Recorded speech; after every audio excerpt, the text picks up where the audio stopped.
전 여러분과 함께 오늘 지금 어디에 있습니까? 라는 그 말씀을 가지고 좀 나누기를 원합니다. 카슨 퓨라는 사람이 있습니다. 아주 리더십 기관 중에 유명한 국제 에로 리더십 미니스트리의 회장이기도 한데요. 그가 한 책을 썼습니다. 핵심 리더를 세우는 실전 멘토링이라는 책입니다. 이 책에서 그가 한 경험담을 이야기하고 있습니다. 그는 이렇게 보트나 또한 요트를 좀 배우고 싶은 마음에 어떤 항해 기술을 가르치는 한 강연장에 가게 됩니다. 그 강연장에서 강사의 질문을 받게 됩니다. 그 강사는 커다란 지도를 펼쳐 보이면서 또한 그 지도 안에는 세세한 그 항해에 필요한 정보들이 기록되어 있는 지도였습니다. 그 지도를 펼쳐보면서 이러한 질문을 하게 됩니다. 항해할 때 가장 중요한 것이 무엇인지 아십니까? 그 질문을 받고 많은 사람들이 여러 가지 대답을 합니다. 조수간만의 차를 잘 계산하는 정보가 필요합니다. 또 어떤 사람은 그 항해의 목적지를 향해서 가는 이동 경로를 파악하는 게 너무나 중요합니다. 그는 그 강사는 그것도 인정을 합니다. 하지만 뱃사람으로서 오랫동안 항해를 했던 이 강사는 이렇게 대답을 합니다. 항해에서 가장 중요한 것은 뭐냐면 바로 내가 지금 어디에 있는가를 아는 것이 중요하다는 것입니다. 그것을 그가 그렇게 대답하는 것이죠. 항해하면서 자신의 위치를 모른다면 지도에 나와 있는 모든 정보는 아무런 소용이 없고 무용지물이라는 것을 이야기하는 내용이었죠. 우리는 인생이라는 망망대해를 건너가고 있습니다. 이 망망대해를 항해하면서 여러분, 우리가 가장 중요시해야 되는 것이 무슨 내용입니까? 바로 내가 지금 어디에 있는가, 내가 지금 어디에 서 있는가. 여러분과 함께 지금 우리가 어디에 서 있는가를 함께 보고자 합니다. 창세기 말씀을 여러분과 함께 나누고자 합니다. 창세기 1장, 2장, 3장을 다 이해하면, 어느 주석가는 그렇게 이야기를 했습니다. 다 이해하면 성경의 절반을 다 이해하는 것과 같다고도 말입니다. 그만큼 창세기 1장, 2장, 3장은 인류의 기원, 창조의 역사, 인간의 기원, 또한 죄와 타락의 기원, 나아가서 구원의 길을 예비하시는 하나님의 계획이 묻어나 있는 성경이 바로 이 창세기 1장, 2장, 3장의 내용입니다. 태초에 하나님이 천지를 창조하시니라, 창세기 1장 1절에 나와 있지 않습니까? 이 창세기 1장 1절 가장 초두에 있는, 성경의 가장 첫머리에 있는 이 한 문장은 우리 인생사에 있어서 가장 중요한 말씀이기도 합니다. 왜냐하면 우리가 창조주 하나님을 인정하지 아니하면 우리는 구원의 자리로, 하나님의 사랑의 자리로 나아갈 수 없기 때문에 그러하죠. 창조주 하나님을 인정했을 때야 비로소 우리는 하나님을 예배할 수 있게 되고 하나님의 자녀로서 살아갈 수 있게 되는 것이죠. 가장 첫사람 아담과 하와에게 주어진 에덴 동산은 완벽한 동산이었어요. 그들은 아무런 걱정과 또한 염려가 필요 없는 삶의 환경들을 하나님이 허락하셨죠. 무엇을 먹을까, 무엇을 입을까, 또 어떻게 살아야 될까, 걱정과 근심이 없었어요. 요즘과 같은 그러한 집값 대란, 그 다음에 전세 대란인 세상 속에서 에덴 동산과 같은 곳에서 좀 살고 싶다라는 바람이 갖게 됩니다. 아무런 걱정이 없는, 무엇을 먹을까, 어떻게 벌어야 할까, 우리는 그러한 염려 속에서 항상 살지 않습니까? 오늘 어떻게 버텨야 되는가, 오늘 하루 어떻게 나에게 주어진 시간들을 통해서 정말 우리가 벌이를 잘 해야 될 것인가, 여러 걱정과 근심이 밀려들 때가 참으로 많이 있음을 보게 됩니다. 가장 완벽하고 아름다웠던 에덴 동산, 이 에덴 동산에서 행복한 삶을 살았던 아담과 하와, 하나님은 그들에게 모든 것을 허락하셨죠. 단 한 가지만 제외하고 말입니다. 창세기 2장 16절 17절을 한번 볼까요? 여호와 하나님이 그 사람에게 명하여 이르시되 동산 각종 나무의 열매는 내가 임의로 먹되, 17절 같이 읽어볼까요? 시작. 선악을 알게 하는 나무의 열매는 먹지 말라. 네가 먹는 날에는 반드시 죽으리라 하시니라. 선악을 알게 하는 나무의 열매, 우리가 흔히 말하는 선악과입니다. 선악과를 먹지 말라라고 하셨어요. 아니 왜 그냥 다 주시지, 다 모든 것을 허용하시지, 왜 하필이면 이 선악과를 놔두셨을까, 남겨두셨을까, 그리고 이것을 먹지 말라고 유일하게 금지 명령을 내리셨을까? 우리가 하나님의 마음을 안다면 우리는 오히려 선악과를 주심에 감사할 수 있습니다. 어떤 마음입니까? 하나님은 우리 인간을 존중하셨어요. 자유의지라는 것을 주셨죠. 우리가 선택할 수 있도록 우리에게 그런 자유를 주셨어요. 우리가 자유의지를 통해서 하나님 말씀을 순종하고 또 하나님 말씀대로 살아가다 보면 거기서 주시는 은혜가 너무나 크고, 내가 하나님의 긍휼 가운데 거하고 있구나, 하나님께서 나와 함께 하시는 거야. 하나님과 친밀한 관계 속에서 우리가 상명하복, 명령한 것을 무조건 다 지킨다기보다는 그것을 음미하면서 그 말씀대로 살아가는 것을 통해서 하나님께 더 가까이 나갈 수 있는 시간들을 주셨다는 것이죠. 우리가 잘 알고 있는 20년 전에 벌써 영화더라고요. 트루먼 쇼. 잘 아시지 않습니까? 짐 캐리가 주연했던 트루먼 쇼에서 그 주인공이 어떤 갇힌 세상에서 살지 않습니까? 거기서 한 30까지 30년 동안 어떤 한 프로듀서의 기획에 따라서 TV 프로그램에 자기가 출연하고 있는지조차 모르는 상황 속에서 그는 그 하루하루 살아가게 됩니다. 하지만 모든 것들이 다 기획된 것이었고 모든 것이 다 조종당하는 일들이었죠. 그는 자유를 느끼지 못했어요. 그는 거기서 참된 안식을 누리지 못했습니다.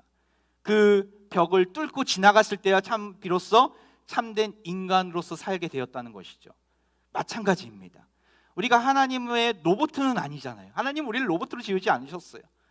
하나님의 형상으로, 하나님께서 주시는 그 지정의 인격체를 가진 사람으로 세우셨다라는 거예요. 이게 얼마나 감사한 일입니까? 선악과는 그 인격체로 존중한다는 의미인 것이죠. 나아가서 어떤 의미가 담겨져 있습니까? 우리는 피조물이고 지음받은 창조받은 창조물이고 하나님은 우리의 조물주, 우리를 지으신 분이시라는 사실들을 알게 하는 경계선상, 경계가 바로 이 분기점이 바로 선악과인 것이죠. 선악과를 보면서 나는 하나님이 아니구나, 내가 영원히 섬겨야 될, 예배해야 될 대상이 하나님이시구나라는 것을 우리는 알 수 있게 됩니다. 선악과를 보면서 우리는 그것을 경험하게 되고, 우리는 하나님을 하나님으로 인정할 때, 하나님을 하나님으로 예배할 때 참된 안식과 쉼을 누릴 수 있게 되는 것이죠. 내가 하나님으로 생각한다면 우리는 안식할 수 없어요. 우리가 얼마나 연약한 자임을 알기 때문에 그러하죠. 이러한 배경 속에서 오늘은 그 선악과 사건들을 여러분과 함께 나누고자 합니다. 하와는 무슨 일이든지 무슨 일인지 모를 정도로 혼자서 에덴 동산을 거닐고 있었습니다. 그때 누가 나타납니까? 3장 1절 말씀이에요. 같이 한번 볼까요? 읽어보겠습니다. 시작. 그런데 뱀은 여호와 하나님이 지으신 들짐승 중에 가장 간교하니라. 뱀이 여자에게 물어 이르되 하나님이 참으로 너희에게 동산 모든 나무의 열매를 먹지 말라 하시더냐. 모든 들짐승 중에 가장 간교했던 뱀. 사실 이 간교하다는 단어는 상당히 긍정적인 의미입니다. 가장 슬기롭다는 뜻이에요. 가장 지혜롭다는 뜻이에요. 성경에 보면 이 같은 단어를 가지고 대부분 다 긍정적인 의미로 쓰여져 있는 것을 보게 됩니다. 슬기로운 자는, 지혜로운 자는 할 때 이 간교하다는 단어를 씁니다. 그런데 여기서는 가장 부정적인 단어로 쓰게 됩니다. 무슨 말입니까? 뱀은 하나님께서 주신 그 지혜를, 그 슬기로움을 자신의 유익을 위해서, 사단을 위해서, 마귀를 위해서 쓰게 되는 것을 우리는 보는 것이죠. 뱀은 자신의 간교함을 이용합니다. 이 간교함이라는 원뜻은 사실 벌거벗다는 뜻이 담겨져 있어요. 아이러니하지 않습니까? 간교했던 이 뱀의 유혹으로 인해서 인간은 자신의 벌거벗음을 알게 되었다는 거예요. 이건 상당히 언어 유희와 같습니다. 1절을 다시 볼까요? 뱀은 뭐라고 이야기합니까? 하나님이 참으로 너희에게 동산 모든 나무의 열매를 먹지 말라 하시더냐. 이 말이 사실입니까? 아닙니다. 철저한 거짓말이에요. 그런데 이 거짓말은 철저한 계산 속에서 나온 거짓말이에요. 하나님이 이렇게 말씀하신 적이 없어요. 하나님은 모든 동산의 모든 나무들을 다 누리도록, 먹도록 허락하셨죠. 사단은 하나님 말씀에 대한 불신의 씨앗을 심겨주는 대목이에요. 사단이 우리에게 다가올 때 하나님 말씀을 믿지 않도록 해요. 하나님 말씀을 전혀 왜곡하게, 전혀 우리가 생각하지 못한 그 질문들을 통해서 우리의 마음이 정말 그런가? 내가 읽었을 때 그게 아닌데? 하면서 의심의 눈초리로 바라볼 수 있도록 우리의 마음을 유혹하는 것이죠. 알면서도 거짓말합니다. 하나님은 단 한 번도 동산 나무의 모든 실과를 먹지 말라고 하신 적이 없습니다. 그러니까 이러한 유혹을, 이러한 의심의 질문을 하니까 하와의 눈빛이 흔들리게 돼요. 3절을 보세요. 같이 한번 읽어볼까요? 시작.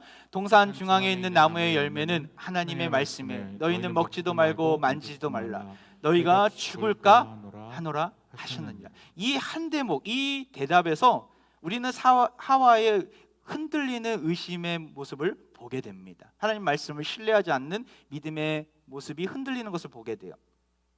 어떻게 이야기합니까? 하나님 말씀에 너희는 먹지도 말고 만지지도 말라. 하나님 만지도 말라는 말씀을 한 적이 없어요. 먹지 말라 그러면 죽으리라 말씀하셨지 만지지 말라는 말을 한 적이 없어요. 그의 사견이, 그의 생각이 여기에 들어가 있는 것이죠. 또한 너희가 죽을까 하노라, 반드시 죽으리라 말씀하셨는데 너희가 죽을까 하노라. 무슨 말입니까? 죽지 않을 수도 있다라는 마음이 들어간 것이죠. 죽지 않고 죽을지도 모른다 반신반의하면서 의미가 약화되어 있는 모습을 보게 되는 것이죠. 선악과를 먹으면 반드시 죽는다, 죽지 않으려면 그것을 먹지 말아야 한다는 사실들을 그는 점점 그 말씀에 의해서 의심을 갖게 되고 자기가 스스로 과장해서 말하는 모습을 보게 됩니다. 그 틈을, 그 의심의 목소리를 듣고 나서 바로 사단은 그 틈을 파고듭니다. 볼까요? 4절에 나오죠. 뱀이 여자에게 이르되 너희가 결코 죽지 아니하리라. 하나님은 아까 2장 16절 17절에서 뭐라고 말씀하셨어요? 반드시 죽으리라 하셨지만 뱀은 결코 죽지 아니하리라. 우리는 하나님의 피조물입니다. 하나님의 하나님의 형상대로 창조된 귀한 존재들입니다. 하나님 말씀을 믿고 따라하는 자들이죠. 가감없이 하나님 말씀을 듣고 또한 그 말씀에 순종해야 합니다. 그런데 하나님 말씀을 모르고 살아가지 않으면 우리는 어떻게 됩니까? 마귀의 유혹에 빠져서 죄의 자리에 서게 되는 것이죠. 마귀는 우리를 어떻게 해서든지 하나님과 우리를 갈라놓으려고 하고 있습니다. 시시때때로 우리가 믿고 있던 의심의 기간이 흔들릴 수 있을 정도로 우리 하나님의 말씀을 흔들어대면서 하나님과 친밀한 관계를 맺지 못하도록 방해합니다. 이러한 방해를 받지 않도록 우리는 정말 깨어 있어 조심해야 합니다. 수단과 방법을 가리지 않아요. 온갖 거짓말과 미혹하는 영이기 때문에 우리가 하나님과 나아가지 못하도록 방해하고 노력하고 하나님과의 신뢰를 깨뜨려 버립니다. 선악과를 먹는 날에는 우리의 눈이 밝혀져 뭐라고 이야기합니까? 나아가서 하나님과 같이 될 것이다. 그러니까 선악과를 꼭 먹어야 된다라고 이야기하는 것이죠. 하나님과 같이 된다, 이 눈이 밝아진다, 무슨 의미입니까? 하나님만이 선악을 구분지을 수 있으신, 하나님만이 선과 악을 기준을 만드실 수 있는 분인데 우리가 그것을 할 수 있다는 거예요. 인간은 선악을 구분하지 못합니다. 물론 양심이 있기 때문에 흉내는 낼 수 있어요. 근데 이것이 선한 일인지, 이것이 악한 일인지, 이것이 진리와 맞는 일인지, 이게 비진리인지를 구분할 수가 없어요. 우리의 분별력은 이미 깨졌기 때문에, 죄로 인해 깨졌기 때문에 구분할 수가 없어요. 그런데 피조물이기 때문에 그 구분할 수 없는 우리 인간의 능력을, 그 한계를 뛰어넘어서 하나님이 될 수 있다고 이야기하는 것이죠. 기억하시기 바랍니다. 우리는 하나님이 아닙니다. 우리는 하나님이 아니에요. 근데 세상은 우리에게 끊임없이, 이 포스트 모더니즘에 있는 세상 속에서는 끊임없이 너는 하나님이 될 수 있다라고 얘기를 해요. 넌 하나님이 될 수 있어. 넌 뭐든지 할 수 있어. 네가 마음 먹은 것은 뭐든지 할 수 있어. 그게 행복한 인생이야. 끊임없이 여러 매체를 통해서, 책을 통해서 하나님의 말씀이 아닌 것들은 그것을 향해서 나아가고 있는 것이죠. 우리 여기서 속아 넘어가서는 안 됩니다. 만약에 우리가 하나님이 된다면, 하나님이 되려고 노력한다면 우리는 불행한 인생이 될 수밖에 없어요. 우리가 만약에 자녀를 키울 때 자녀들이 막 먹고 싶다고 얘기하는 거 많잖아요. 초콜릿을 먹고 싶다고 해요. 그러면 얘한테 모든 것을 다 해주는 게 행복한 인생이다 라고 생각을 할 수 있잖아요. 행복합니까? 행복해질 수 있겠습니까? 자녀가 초콜릿만 맨날 먹고, 아침에도 먹었고 점심에도 먹고 간식도 먹고 하루 종일 초콜릿, 며칠 초콜릿만 먹어요. 어떻게 됩니까? 이가 다 썩어버리고 온갖 영양의 불균형이 찾아오고 어린이인데 당뇨에 여러 고혈압에 온갖 병들이 다 찾아오겠죠. 이 아이에게 가장 행복한 길은 뭐예요? 적시적절하게 그 아이가 원하는 대로 다 하지 아니하고 부모가 봤을 때 따뜻한 관심과 사랑으로 적시적절한 가장 좋은 영양가 있는 음식을 제공하는 게 이 아이에게 행복을 가져다 주는 일인 것이죠. 마찬가지예요. 우리가 하고 싶은 대로 다 한다고 행복해질 수 있습니까? 행복해질 수 없어요. 인간은 우리 마음 가운데 악한 모습들이 있기 때문에 계속해서 그 나락으로 떨어질 뿐입니다. 내 마음대로 내가 하나님인 양 착각하면서 살았을 때 행복했었습니까? 돈이면 다 되는 세상입니까? 돈이 많다고 행복한 세상입니까? 건강하면 다 행복합니까?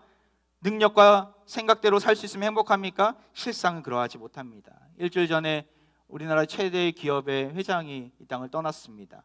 78세 일기로 이 땅을 떠나셨죠. 우리는 인생은 언젠간 다 떠나게 됩니다. 이 세상에서 천년만년 사는 사람이 누가 있겠습니까? 인류사에 있어서 그런 사람이 있었습니까? 없어요. 이 세상에서 하나님처럼 되어서 누릴 수 있는 거 다 누리는 게 행복하다고 생각하지만 그것은 교만입니다. 그것은 불행한 인생의 시초고 시작입니다. 우리는 영원하신 하나님 앞에 너무나 짧은 길을 걸어가고 있기 때문에 영원하신 하나님이 우리의 하나님이심을 인정하면서 살아가는 인생이 바로 행복한 인생임을 알아야 합니다.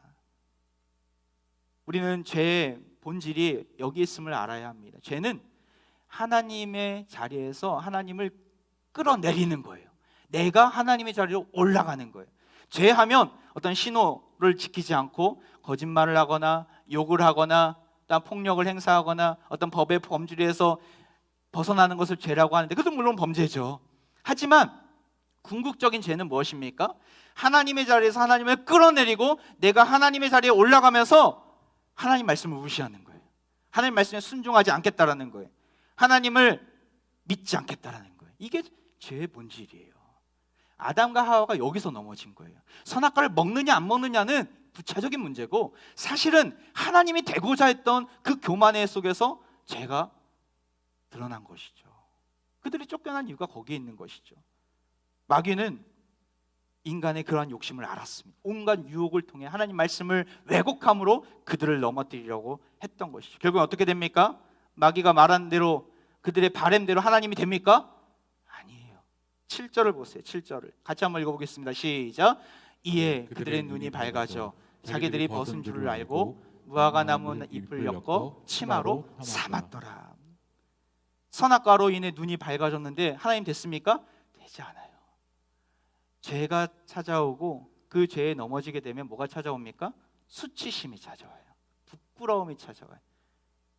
나는 이렇게 연약한 자이구나.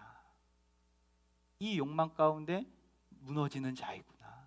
부끄러움이 찾아와요.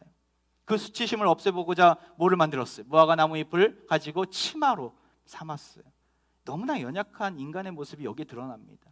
치마로, 그것도 나뭇잎으로 치마를 만든다고 영원합니까? 너무나 부족한 모습을 여기서 드러내는 우린 아담과 하와를 보게 됩니다. 그리고 하나님의 소리를 듣고 숨어버립니다. 죄의 자리에 서면 두려움이 찾아와요.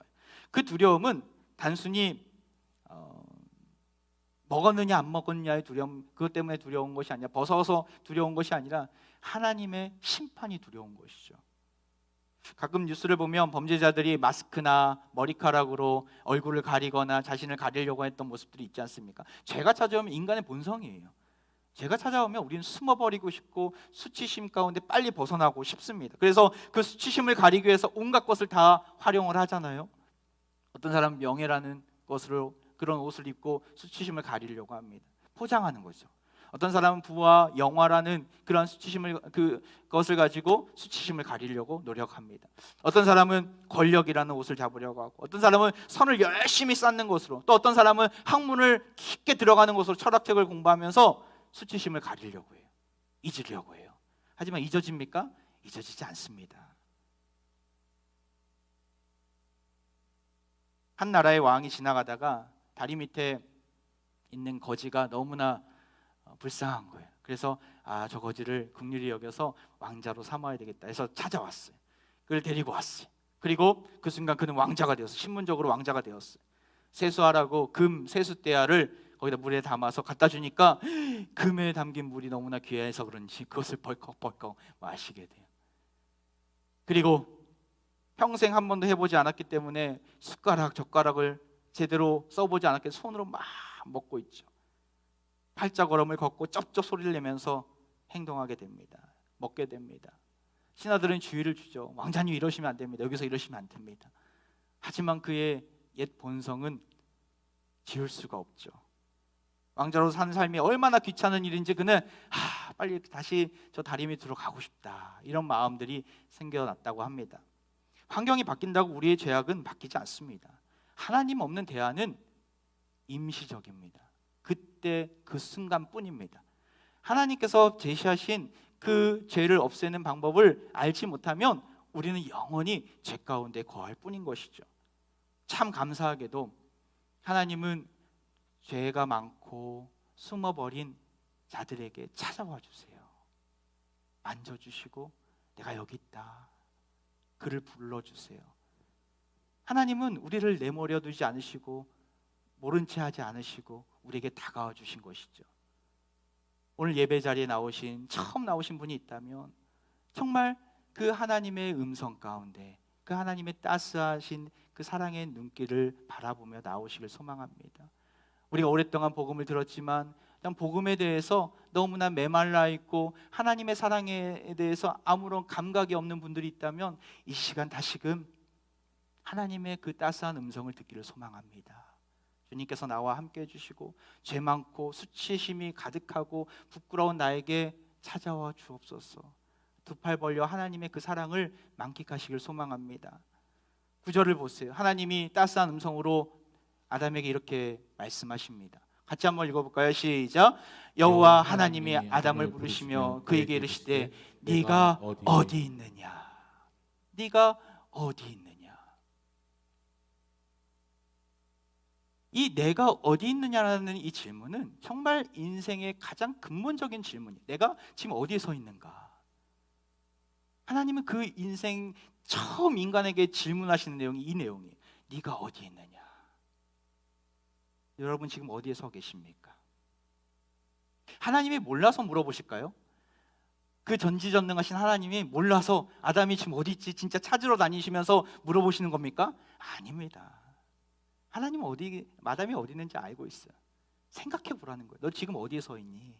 너 지금 정말 순종의 자리, 말씀의 자리에 서 있니? 정말 내 품 안에서 거하고 있니? 내가 이렇게 많은 것들을 너에게 주었는데 이것을 정말 기쁨으로 만끽하고 있니? 행복한 자리에 있니?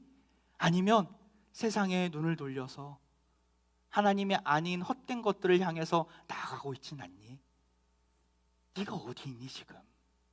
이 질문은 4,000년 전, 6,000년 전 아담에게만 질문한 질문이 아니라 우리에게 지금 질문하는 하나님의 물음입니다. 이 물음 앞에 우리는 뭐라고 대답할 수 있습니까? 하나님은 정직하게 대답하는 자를 찾으세요. 네가 지금 어디 있느니? 말씀하실 때 하나님, 저는 죄인입니다. 저는 죄인입니다. 하나님 앞에 설 수가 없습니다. 너무나 부끄럽고 수치심에 가득합니다. 주님, 내 마음을 위로하여 주옵소서. 이 험난한 세상 속에서 하나님만을 바라보며 나아가야 되는데 세상 것에 기웃거리며 더러운 것들에 향락에 취해하며 살았습니다. 네가 어디 있느니? 말씀하실 때 정말 내 마음이 무너졌습니다. 주님, 찾아와 주옵소서. 주님, 나의 마음을 만져 주옵소서. 이렇게 고백하는 자들을 하나님은 찾으십니다. 아담은 그렇게 대답하지 않았어요. 너무나 안타깝게도 변명에 변명을 했어요. 어떤 변명을 했습니까? 누가복음 네가 어디 있느냐 할 때 아담은 10절을 보세요. 10절 우리 같이 한번 볼까요? 10절 읽어보겠습니다. 하나님 말씀 창세기 3장 10절 시작. 이르되 내가 동산에서 하나님의 소리를 듣고 내가 벗었으므로 두려워하여 숨었나이다. 그는 벗은 게 두렵지 않은 거예요. 사실은 벗어서 두려운 것이 아니에요. 그것은 핑계일 뿐이죠. 뭐가 두려운 거예요? 하나님의 심판이 두려운 거예요. 하나님이 하지 말라고 한 일에 그것을 어기고 불순종에 나갔던 그 모습이 두려웠던 것이죠.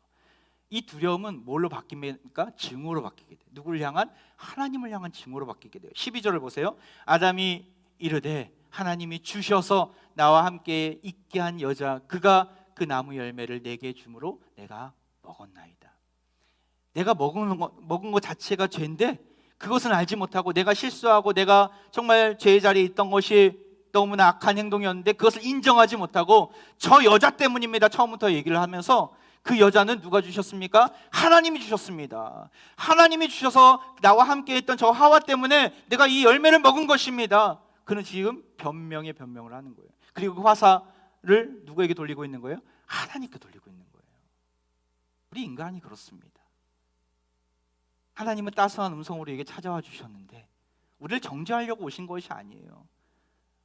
우리의 솔직한 음성을 듣고 싶어서 하나님 나는 죄인이로소이다. 이 음성을 듣고 싶어서 다가와 주셨는데 우리는 오히려 그것을 심판의 하나님으로 바라보면서 무서운 하나님으로 두려워하면서 하나님 때문에 그런 것입니다. 삿대질하며 나아가고 있는 모습을 보게 됩니다. 우리 인간의 모습이 그러하죠.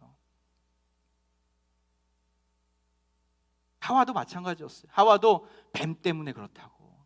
결국에는 회개의 모습보다 변명의 모습으로 그들은 나아갔기 때문에 쫓김을 당하게 되고 아담의 후손 모두가 죄와 사망의 영향력 아래 놓이게 되는 것이죠. 회개하지 않는 죄인은 결국 심판의 자리에 서게 됩니다. 영원한 불타는 그 지옥의 불에 떨어지게 됩니다. 우리는 어떻게 나아가야 합니까? 우리 어떻게 살아야 합니까? 바로 그 죄인의 자리에서 박차고 나와야 합니다. 어떠한 모습으로요? 만약 오늘 이야기가 여기서 끝났다면 참 암울했을 것 같아요. 인류의 역사가 실패로 끝났기 때문에 지금도 계속 실패가 이루어지고 있기 때문에 너무나 절망적이었을 것 같아요.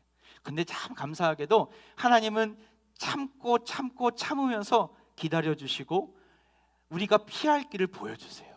우리가 나갈 수 있는 길을 예배해 주세요. 이게 얼마나 감사한 일인지요. 21절을 보세요. 그 주님께서 사랑하시는 그 창조된 백성들에게 어떠한 길을 보여주셨어요? 같이 한번 읽어보겠습니다. 시작.